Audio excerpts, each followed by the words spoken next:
Happy Monday, I'm live again. Coming at you from a sweaty 15-mile bike ride this morning. I didn't plan on going for 15 miles. I just planned on getting on the bike and doing a 45-minute workout. But as it turned out, at the end of the 45 minutes, given the workout that I did, which was quite a lot of resistance and quite a lot of hills in there as well, I got to 13.2 miles at the end of my 45-minute cycle. So I thought, what the hell? In for a penny, in for a pound. So I got the head down and I just took it up to 15 miles just to round it all up. I was going to talk a little bit about, if you listened in yesterday, you'll have heard me talking about the issues that I've had and over the years in struggling with depression, suicide, etc. Although I was told once by a doctor that it wasn't really depression because I wasn't on meds and there wasn't a chemical imbalance, blah, de blah. Anyway, I'm going to reserve judgment on all of that because there are so many people out there who find themselves in a really, really dark place. And I know, being in a dark place, just how difficult it is to get out of it and how easy it is to go down your old slippery slope. But that's not what I'm going to talk about today. I'm talking about a lot of the little tactics and things that I discovered over the years as helping me with keeping me in a good place. And I always tell the story. People always look at me now and they always say, well, it's okay for you. You must have really good genes and that's why you never gain any weight. And they're right, I don't gain any weight. I'm roughly the same weight all the time. And I have been roughly the same weight since I was about 19 or 20 years old.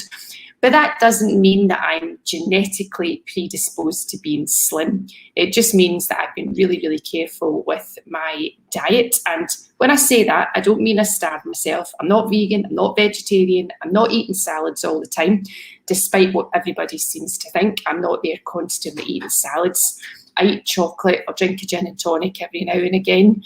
I like fried food. I'm Scottish. I mean, that's what Scots do, isn't it? They eat fried food. I like fries, I like chips. Whenever I head up to the States, one of the first things that I do is head up to McDonald's of all places. And it's always really funny whenever I go into McDonald's because I will go in there and I will order an egg McMuffin, but it's an egg McMuffin with just the eggs. I don't want the bacon or the cheese or anything on it. But I will have 4 eggs inside one muffin because that meets that meets my macros for the day because it gives me all the protein that I need, etc., etc. So I'll do that. But on the side, I'll have a couple of hash browns because I like fried food. I just don't eat fried food all the time. So you can still maintain the same weight and enjoy a couple of hash browns and an egg McMuffin. So I discovered whenever I was younger, whenever I went into this place of discovering that I was suicidal, that I did suffer from depression, that I did go into black places, and if I didn't sort my life out, I wasn't going to live very long because at some point in time I would have been successful in my many attempts. Exercise, as I said yesterday in the videos, was one of the things that I discovered. But I also discovered food, and it's funny the way that I discovered how what you eat, when you eat, how that all impacts your mental state as well. So whenever I was in that difficult stage, it was my first year at university, and it was nothing to do with leaving school and going to university. It was just a particularly difficult stage in my life. I've said before and I'll say again that my mum was an alcoholic and she ended up dying whenever she was young. But it just meant that my family life was disruptive and disrupted as well, if you want to look at it that way. It was all very difficult and it all got me down. But I had all of my own blackness and my own slippery slope spiral nonsense going on from being a young age. I can remember right back to being 4 or 5 years old and finding myself in those dark places. So I knew that there was definitely something there. But as a kid, we don't know how to deal with these kinds of things. When I was about 18 and heading into university, I think that's when it got really, really bad for me. And I think back then to what I was eating, and this will make you laugh. I was never a big girl, but I certainly carried a good bit of excess weight on me whenever I was that stage. It all happened when I was about 17 and I went to the States and I discovered Little Caesars pizza and Lucky Charms cereal. Go look them up. I indulged in the pizza and I would just sit with the boxes of Lucky Charms cereal and knock them back. And I gained a few pounds. And when I came back from the States and I went to university, I was carrying the excess pounds. And given the food that I'd been eating in the States, I obviously had a little bit of a sugar addiction too. So I would go to uni in the morning and I would stop off at Greg's the Baker's. If you're in the UK, you'll understand who they are. And I would get myself some fruit scones. I would get myself some donuts. I'm a real stickler for coconut. I love coconut, so I would have a coconut iced bun or an iced bun or something like that as well. Sausage roll, and just to top it all off, I'd have myself a nice can of Diet Coke or Diet Pepsi as well. I can't actually remember which one it was. And I would just eat those over the course of the morning. And you know, I didn't feel that good, but I didn't really realise what it was. After my little dice with death, I discovered, well, I didn't have an option. I basically caused a bit of an issue with my belly. If you take an overdose and you have to get into hospital with that, it can cause a little bit of an issue with your gut afterwards. So I was kind of forced into the place of not drinking the fizzy drinks. So I was forced to drink water. I was forced to have really plain food.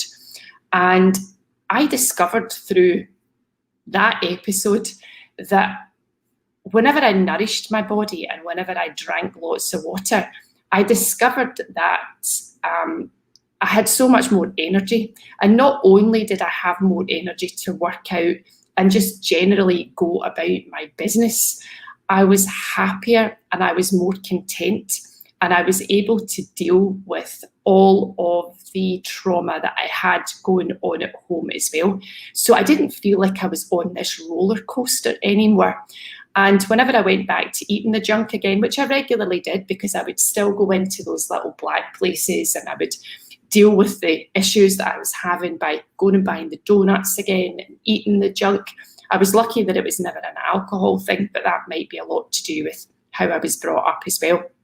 But I would find that whenever I did that, I would start to go back into the black places again.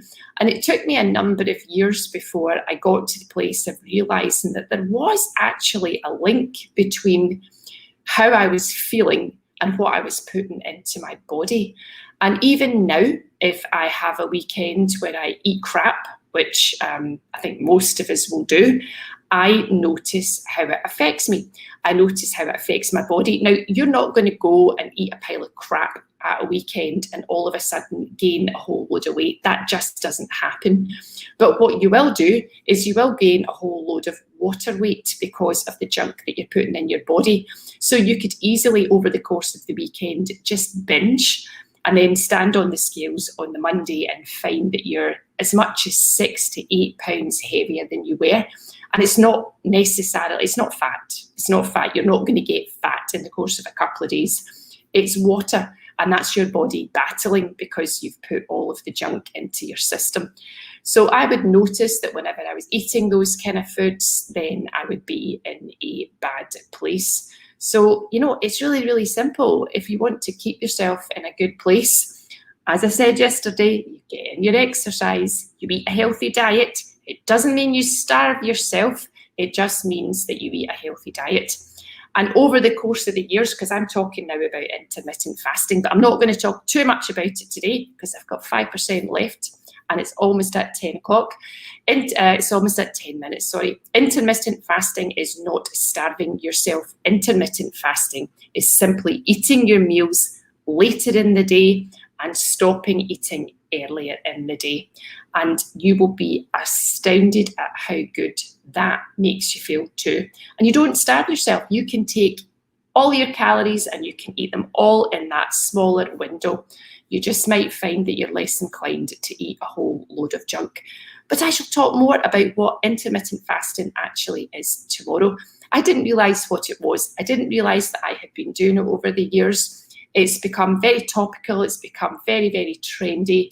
But it's something I've been doing for years and years. And it's not a diet, and you don't have to follow a diet plan. You simply have to start eating later in the day and finish eating earlier in the day. How easy is that? And that can actually keep you slim. It can keep you with a positive mindset. It can give you a whole load of extra energy, and it can get you to where you want to be. Right, we're almost at 11, and I'm almost run out of power on my laptop, so I shall finish here, but I will be back tomorrow, and I will actually talk about what intermittent fasting is, what it looks like, and what my day looks like when I do that. It is now 10:30 in the morning, and I have not eaten since 7 o'clock last night, and I will not eat for at least another, maybe half an hour, something like that. Okay, catch you on the next video. Bye-bye, guys.